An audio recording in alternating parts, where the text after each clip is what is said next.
Group میں کہ کسی بھی عمر میں یہ حرص اور لالچ کم نہیں ہوتا، چاہے انسان بالکل قبر کے کنارے کیوں نہ پہنچ جائے۔ ہارون رشید عباسی نے ایک دفعہ کہا کہ میں کسی اتنے بوڑھے شخص سے ملنا چاہتا ہوں کہ جس نے براہ راست کوئی حدیث پیغمبر اسلام سے سنی۔ اللہم صلی علی محمد و علی محمد۔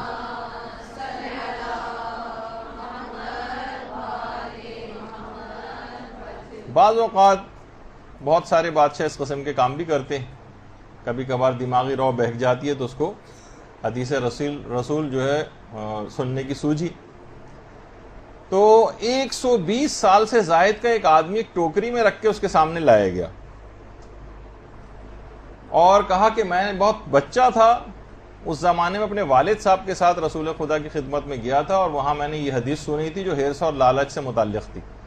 خیر ہارون کافی خوش ہوا اور اس کے بعد اسے انعام و اکرام دے کے رخصت کیا، ٹوکری میں اٹھا کے پھر اس کو لے جانے لگے۔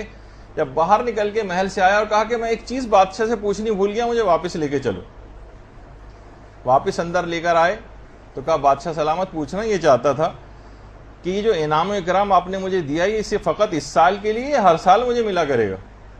120 سال سے زیادہ کا آدمی اور ایک حدیث بھی سنائی ہے حرص اور لالچ سے متعلق پیغمبر کی، اور وہ یہ بات کہہ رہا ہے۔ تو بہرحال یہ یاد رکھ لیجئے، کسی بھی یہ مرض بڑھتا چلا جائے گا حرص اور لالچ کا، اور یہ کم نہیں ہوگا۔ علماء فرماتے ہیں کہ سانپ کے کاٹے کی اذیت کا تو انسان کو پتہ چلتا ہے، لیکن مال جو زہر بن کے اور سانپ بن کے ڈس رہا ہوتا ہے اس کی اذیت کا انسان کو احساس نہیں ہوتا۔